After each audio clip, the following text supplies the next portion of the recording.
कहानी की शुरुआत होती है 1987 से। नोहा हेल्गे को कह रहा होता है कि मैंने तुम्हारे जीवन का चक्कर देखा है, तुम्हें बड़ा होता देखा है। समय ने तुमको चुना है और भगवान ने तुमको चुना है। समय हमेशा ही तुम्हारे साथ होता है और तुम समय के साथ होते हो। नोहा यह शब्द कहते हुए उसको टेलीपोर्ट करने की तैयारी में होता है। अब यह मशीन पहले से ज्यादा एडवांस हो चुकी होती है। हेल्गे जो 1953 से 1986 में पहुंच गया था, उसको नोहा वापस उसके समय में भेजने के लिए तैयार था। इस बार वो उस मशीन में CS-17 डालता है और मशीन को चला देता है। यहीं से डार्क नेटफ्लिक्स के सेकंड सीजन का 3rd एपिसोड शुरू होता है। अब हम कहानी को समझने के लिए कुछ कैरेक्टर्स को देखेंगे जो डिफरेंट टाइमलाइन में डिफरेंट दिखते हैं। सबसे पहले क्लोडिया। ये क्लोडिया की आप तस्वीरें देख सकते हैं जो अलग अलग समय में अलग हैं। अब नेक्स्ट आता है ईगोन टाइटमैन। इसके भी आप डिफरेंट समय की तस्वीरें देख सकते हैं। अब जैसे जैसे कहानी में ये कैरेक्टर्स आएंगे मैं उनके बारे में बताता जाऊंगा आपको। अब दिन दिखाते हैं 23 जून 1954। विनाश से ठीक 4 दिन पहले हेल्गे अपने घर वापस लौट रहा होता है। हेल्गे की माँ ग्रेटा टॉफलर उसको देखकर उसको गले लगा लेती है और ईश्वर का शुक्रिया अदा करती है कि ईश्वर ने हेल्गे को वापस भेज दिया। उधर पुलिस स्टेशन में ईगन टाइटमैन अपने चीफ से अपनी शादी के बारे में बात कर रहा होता है। उसका चीफ कहता है कि बच्चे पैदा हो जाने के बाद बीवियां बच्चों में बिजी हो जाती हैं। तभी एक पुलिस वाला आता है और कहता है कि हेल्गे मिल गया है। ईगन पूछता है कि उसकी बॉडी कहाँ मिली। वो कहता है कि हेल्गे तो सही सलामत अपने घर वापस आया है। ईगन हेल्गे से पूछताछ करने के लिए उसके घर चल देता है। इधर क्लोडिया और ट्रोंटी स्कूल जा रहे होते हैं। क्लोडिया उससे पूछती है कि तुम्हारी फैमिली में तुम्हारी माँ के अलावा कौन है। ट्रोंटी कहता है कि मेरी माँ का एक भाई है, परंतु वो दोनों एक दूसरे को पसंद नहीं करते हैं। अब कहानी जाती है 1987 में। क्लोडिया की बेटी रेजिना स्कूल के लिए निकल रही होती है। रेजिना अपनी बुक ढूंढ रही होती है जिसका नाम होता है घोस्ट। उसको यह बुक टेबल पर कुछ पेजेस के नीचे मिल जाती है। वो अपनी माँ से कहती है कि क्या आपने ये मेरी बुक ली थी। क्लोडिया कहती है कि अगर तुम चाहो तो तुम स्कूल से ऑफ ले सकती हो और हम कहीं घूमने चल सकते हैं। रेजिना कहती है कि फिर किसी दिन चलेंगे क्योंकि स्कूल में आज उसका टेस्ट है। क्लोडिया रेजिना को गले लगाती है और आई लव यू कहती है। क्लोडिया यह सब इसलिए कर रही होती है क्योंकि उसको पता लग गया था कि रेजिना के साथ अब उसका समय बहुत कम रह गया है। क्लोडिया रेजिना के जाने के बाद समय के बारे में जब सोचती है तो वो अलमारी में से एक बुक निकालती है जो हेल्गे ने उसको दी थी। बुक का नाम था जर्नी थ्रू टाइम। अब कहानी जाती है 1954 में। ईगन हेल्गे की माँ ग्रेटा टॉफलर से हेल्गे से मिलने की रिक्वेस्ट कर रहा होता है। उसकी माँ कहती है कि पहले भी पुलिस वाले आए थे पूछताछ के लिए, मगर हेल्गे ने किसी से बात नहीं की। ग्रेटा ईगन को हेल्गे के पास ले जाती है। ईगन हेल्गे को कहता है कि क्या तुम मेरे को जानते हो, मैं क्लोडिया का पिता हूँ। हेल्गे उसकी किसी भी बात का जवाब नहीं देता है। अब कहानी जाती है 1987 में। क्लोडिया हेल्गे के पास होती है। क्लोडिया उससे बुक के बारे में पूछती है। हेल्गे कहता है कि समय तुम्हारे साथ है और तुम समय के साथ हो। हेल्गे कहता है कि ये नोहा ने मुझसे कहा था। हेल्गे कहता है कि तुम नोहा की बातों में मत आना। हेल्गे कहता है कि नोहा ने कहा था कि यह लड़ाई अच्छाई और बुराई की है, रोशनी और अंधेरे की है। अब कहानी जाती है 1954 में। एग्नेस नेल्सन बंकर में जा रही होती है। बंकर में उसको क्लोडिया मिलती है। क्लोडिया उससे कहती है कि तुमको किसी ने देखा तो नहीं। एग्नेस कहती है कि नहीं। क्लोडिया कहती है कि उन्होंने हेल्गे को वापस भेज दिया है और नोहा भी वापस आ गया है। एग्नेस कहती है कि अब मैं नोहा से नहीं डरती। क्लोडिया कहती है कि तुम दोनों का खून एक ही है। यहाँ से हमको पता चलता है कि एग्नेस और नोहा दोनों भाई बहन हैं। एग्नेस कहती है कि अगर हम अपनी फैमिली का त्याग कर दें तभी हम आज़ाद हो पाते हैं। क्लोडिया कहती है कि फिर भी हमारे जीवन का चक्कर हमारी फैमिली के आसपास ही घूमता रहता है। क्लोडिया एग्नेस को एक न्यूज़पेपर की कटिंग देती है और कहती है कि मुझे यह दे देना। क्लोडिया का मतलब था कि अगर किसी अलग समय में हम मिले तो तुम मुझे यह कटिंग दे देना। एग्नेस उस न्यूज़पेपर वाली कटिंग को देखती है और कहती है आज।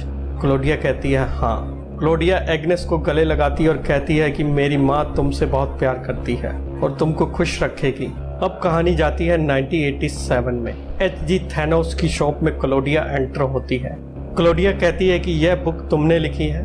थैनोस कहता है कि यह धोखा होगा अगर मैं हाँ कहूँ तो। थैनोस कहता है कि क्या तुमने बूटस्ट्रैप पैराडॉक्स के बारे में सुना है। इस पैराडॉक्स के अनुसार अगर कोई चीज या इंफॉर्मेशन फ्यूचर से पास्ट में आती है तो यह पता करना बहुत मुश्किल हो जाता है कि आखिर वो चीज बनी कहाँ है या फिर वो इंफॉर्मेशन आई कहाँ से है। थैनोस कहता है कि यह बुक तुमने ही मेरे को दी थी और इस सूटकेस में जो मशीन रखी है तुमने ही बताया था कि ये कैसे ऑपरेट करती है। उधर 1954 में ईगन टाइडमैन और उसका चीफ आपस में बातें कर रहे होते हैं। वो कहते हैं कि उस इंसान को गिरफ्तार किए हुए लगभग 1 साल हो चला है। वो कहते हैं कि उस मर्डरर को कोई मिलने नहीं आया और ना ही उसने कभी तक अपना नाम बताया है। कैसे कुछ लोग गोस्ट बनकर रहते हैं। ईगन कहता है कि उन दोनों बच्चों को मारा जाना और हेल्गे का फिर से वापस आना, क्या ये आपस में जुड़े हैं? चीफ कहता है कि क्या पता उसका कोई साथी भी हो। वो दरअसल उल्रिच की बात कर रहे होते हैं। उधर 1987 में ईगन टाइडमैन म्यूजिक एल्बम उल्रिच को दिखाता है और कहता है कि मुझे इस गाने के लिरिक्स के बारे में बताओ। तुमने इस सॉन्ग्स की लाइनें I want to take more lives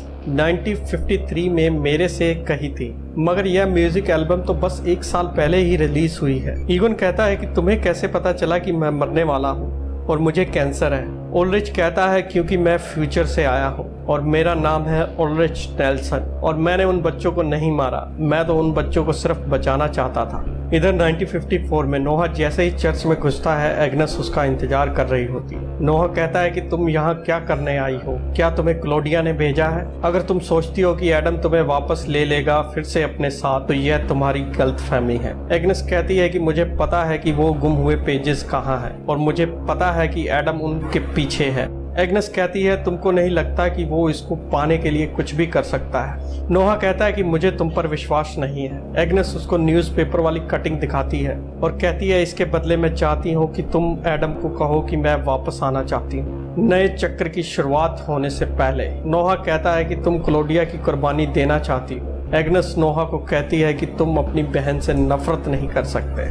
इधर 1987 में ईगन टाइडमैन उस बच्चे मिक्कल की फाइल देख रहा होता है जिसने अपने पिता का नाम उल्रिच नेल्सन बताया था। ईगन इनेस के पास पहुंचता है और पूछता है कि उस बच्चे ने तुमको कुछ बताया क्या अपने पेरेंट्स के बारे में? इनेस कहती है कि नहीं। ईगन कहता है कि मैं उससे मिलना चाहता हूँ। इनेस कहती है कि वो सो रहा है। ईगन कहता है कि दिन में? इनेस कहती है उसकी तबीयत ठीक नहीं है। ईगन उसको अपना फोन नंबर देता है और कहता है कि अगर वो कुछ बताए तो मुझे फोन करना। ईगन जैसे ही निकलने वाला होता है वो नींद की गोलियां देखता है। इनेस उसको छुपाते हुए कहती है कि कभी कभी मुझे नींद नहीं आती और यह मेरे लिए है। ईगन उस बच्चे की फोटो मांगता है और इनेस उसको मिक्कल की फोटो दे देती। उधर 1954 में ग्रेटा हेल्गे की मां नोहा को बता रही होती कि जब से हेल्गे मिला है वो किसी से बात ही नहीं कर रहा। ग्रेटा हेल्गे को आवाज देती है। हेल्गे नोहा को देखते ही उससे चिपक जाता है। नोहा उसको बाइबल में से कुछ पढ़ने को देता है। हेल्गे उसको पढ़कर सुनाता है। ग्रेटा यह देखकर खुश हो जाती है। नोहा यह बाइबल हेल्गे को दे देता और कहता है कि तुम इसको अपने पास रखो। इधर ईगन उल्रिच की फोटो देख रहा होता है। तभी उससे क्लोडिया मिलने आती है। क्लोडिया उसको कहती है कि आप बहुत अच्छे इंसान हो, परंतु यह दुनिया आपको डिजर्व नहीं करती है। क्लोडिया कहती है कि मैं आपसे माफी मांगने आई हूँ और कहती है कि मुझे माफ कर देना। ईगन उसकी आंखें देखकर चौंक जाता है कि उसकी एक आंख ब्लू होती है और दूसरी आंख ब्राउन होती है, बिल्कुल उसकी बेटी की तरह। ईगन कहता है कि या तो मुझे बताओ कि तुम किस बारे में बात कर रही हो या फिर यहाँ से चली जाओ। वो वहाँ से चल देती है। उधर 1987 में क्लोडिया जब न्यूक्लियर पावर प्लांट पहुंचती है तो उसे अपनी सेक्रेटरी से पता चलता है कि उसके पिता ईगन उससे मिलने आए हैं। वो अपने पिता पर पहले तो गुस्सा होती है। ईगन कहता है कि मुझे कैंसर है और मैं मरने वाला हूँ। क्लोडिया अपने पिता को गले लगा लेती है। फिर ईगन उल्रिच के पास जाता है और कहता है कि पिछले साल विंडन में शहर में एक बच्चा प्रकट हो गया। ईगन उसको मिक्कल की फोटो दिखाता है। उल्रिच ईगन का गला पकड़ लेता है और कहता है कि यह तुम मुझे अब बता रहे हो। शोर के कारण वार्ड में लोग उल्रिच को पकड़ लेते हैं। ईगन का गला छूट जाता है। इधर 1954 में क्लोडिया एच.जी. थैनोस के पास पहुंचती है और थैनोस को एक बुक देती है उसकी लिखी हुई। थैनोस कहता है कि तुम्हारी मशीन अभी बनी नहीं है। क्लोडिया कहती है कि अभी उस मशीन को बनने में 33 साल लगेंगे और इस मशीन के बारे में तुम ही मुझे एक दिन बताओगे। क्लोडिया वहां से चल देती है। क्लोडिया को जंगल में नोहा मिलता है और कहता है कि एग्नेस ने तुम्हारे साथ विश्वासघात किया है, वो अब तुम्हारे गुलाम नहीं है। क्लोडिया कहती है कि तुम भी तो एडम के गुलाम हो। नोहा उसको गोली मार देता है और उसकी जैकेट से कुछ पेजेस निकालता है। उन पेजेस को जब देखता है तो चौंक जाता है और चार्लेट का नाम लेता है और कहता है कि ऐसा नहीं हो सकता। उधर एग्नेस उस न्यूज़पेपर की कटिंग को देख रही होती है जिसमें क्लोडिया के मरने की खबर छपी थी। इधर एडम नोहा को कहता है कि क्या तुमको पेजेस मिल गए, और यहीं पे यह एपिसोड खत्म हो जाता है। आई होप यह एपिसोड आपको अच्छा लगा हो। Thank you for watching it.